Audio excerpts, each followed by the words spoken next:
নিজের ব্যক্তিগত আমার নিজের দুটো অ্যাকাউন্ট আছে। দুটোর মধ্যে একটা আমার ব্যক্তিগত অ্যাকাউন্ট, সেটা হচ্ছে জনতা ব্যাংকের। তখন আমি মনে করলাম যে আমার ব্যাংক হিসাব এবং আমার পরিবারের সকলের ব্যাংক হিসাব জনগণের জন্য উন্মুক্ত করে দেওয়া প্রয়োজন, যাতে করে এই বিষয়গুলো নিয়ে কেউ কোনো ধরনের বিভ্রান্তি তৈরি করতে না পারে। আমি গতকালকে যদিও বলেছিলাম যে আমি আমার ব্যাংক অ্যাকাউন্টের স্টেটমেন্ট পাবলিশ করব, কিন্তু পরবর্তীতে ভাবলাম যে আমার পরিবারের সকলের ব্যাংক অ্যাকাউন্টের হিসাব সহ উন্মুক্ত করে, যাতে এই বিষয়গুলো নিয়ে আর কোনো প্রশ্ন অবশিষ্ট না থাকে। আমি একটু আমার ফ্যামিলির যেই ব্যাংক হিসাব গুলো আছে সেগুলোর একটু সামারি যাই, তারপর আমার ব্যাংক অ্যাকাউন্ট গুলোর ব্যাপারে ডিটেইলস দিব।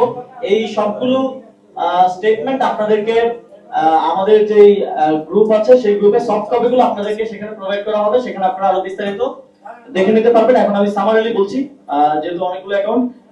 আমার বাবার 5টা অ্যাকাউন্ট আছে, এর মধ্যে salary account, active account, savings account এবং কারেন্ট অ্যাকাউন্ট রয়েছে। তার মধ্যে 5টা অ্যাকাউন্ট মিলে মোট ক্রেডিট আছে 5,47,711 টাকা। কিন্তু আমার বাবার সার্ভিস লোন আছে, তিনি যেহেতু শিক্ষক, তিনি 10 লাখ টাকার একটা সার্ভিস লোন নিয়েছিলেন, যেটা প্রতি মাসে কেটে ওনার স্যালারি থেকে কেটে নেওয়া হয়। সার্ভিস লোন এখনো পেমেন্ট বাকি আছে 6,39,746 টাকা। সুতরাং যা ক্রেডিট আছে সেটা যদি বাদ দিয়ে আমরা, তাহলে তিনি এখনো 82,035 টাকার মতো দেনায় আছেন আর কি। আর আমার মায়ের একটা অ্যাকাউন্ট আছে, সেখানে 21,154 টাকা আছে। আমার স্ত্রীর একটা অ্যাকাউন্ট আছে, সেখানে 613 টাকা আছে। আমার নিজের দুটো অ্যাকাউন্ট আছে।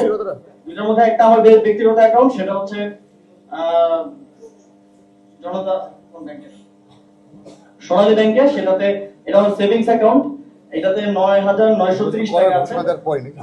আর আরেকটা হচ্ছে আমার স্যালারি অ্যাকাউন্ট, যেটা আমার গভর্নমেন্টে থাকা অবস্থায় স্যালারি সহ গভর্নমেন্টের আরো যেই টিএডিএ সহ যেই লেনদেন, সেটা এই অ্যাকাউন্টের মাধ্যমেই হতো।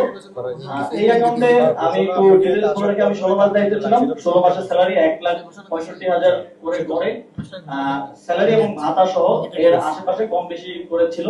এবং আমি 5টি বিদেশ সফরে গিয়েছিলাম। বিদেশ সফরের যে টিএডিএ বিল সরকারের পক্ষ থেকে দেয় আপনারা জানেন, সেটাও এই অ্যাকাউন্টে এসেছে। সেটা গড়ে 4-5 লাখ 6-7 লাখ টাকা করে হবে 5টি বিদেশ সফরের। এর বাইরেও দেশের সরকার থেকে আরো বিভিন্ন খাতে বিভিন্ন যে ভাতা সব মিলিয়ে এই অ্যাকাউন্টে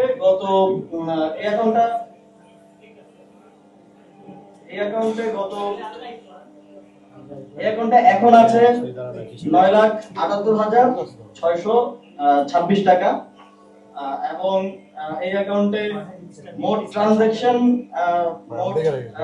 ক্রেডিট হয়েছে আমার স্যালারি সবকিছু মিলিয়ে। আমি সরকারের দায়িত্ব গ্রহণ করার আগেই 50,000 টাকার মতো ছিল, তারপর সব মিলিয়ে ক্রেডিট হয়েছে মোট 85,81,000 টাকা। আর ডেবিট হয়েছে 76,03,000 টাকা। এখন আছে 9,78,000 টাকা।